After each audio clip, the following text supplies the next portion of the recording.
আমাদের হাওড়া শহরের সাঁতরাগাছি বাক্সারাতে অক্ষয় তৃতীয়ার দিন মানেই নতুন নবনারী কুঞ্জের মন্দির দেখতে পাচ্ছেন। মন্দিরের প্রবেশদ্বার সুন্দরভাবে সাজিয়ে দেওয়া হয়েছে। এই হলো মন্দিরের তোরণ গেট। বাক্সারা শ্রী শ্রী নতুন নবনারী কুঞ্জের মন্দির। সুরেন্দ্র তোরণ 1885 সালে এই তোরণ গেট প্রতিষ্ঠিত হয়। আসুন মন্দিরের ভিতরে প্রবেশ করি। শুভ অক্ষয় তৃতীয়ার দিন সকাল থেকেই প্রভুর পুজো শুরু হয়েছে।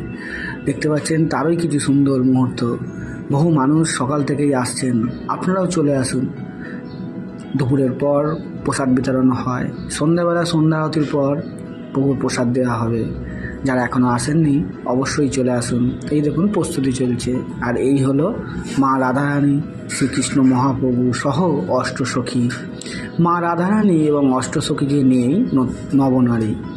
আর আমাদের বাক্সারাতে দুটি নবনারী মন্দির রয়েছে। এটি হলো নতুন নবনারী। পুরাতন নবনারী বুদ্ধ পূর্ণিমার দিন পুজো শুরু হবে। এখান থেকেও ভিডিও দেখাবো। এখন আমি দেখাচ্ছি নতুন নবনারী মন্দির। আর মায়ের সাথে এবং প্রভু শ্রীকৃষ্ণের সঙ্গে এখানে দেখতে পাবেন শ্রীকৃষ্ণের ছেলেবেলার বিভিন্ন দৃশ্য দেখতে পাচ্ছেন। এখানে বাসুদেব সহ অন্যান্য দেবদেবী। এখানে রয়েছেন মা সত্যবান, সাবিত্রী, নারায়ণ দেব। তাই দেরি না করে চলে আসুন আমাদের হাওড়া শহরের নতুন নবনারী মন্দিরে। আপনার বাড়ির ক্ষুদে সদস্য থেকে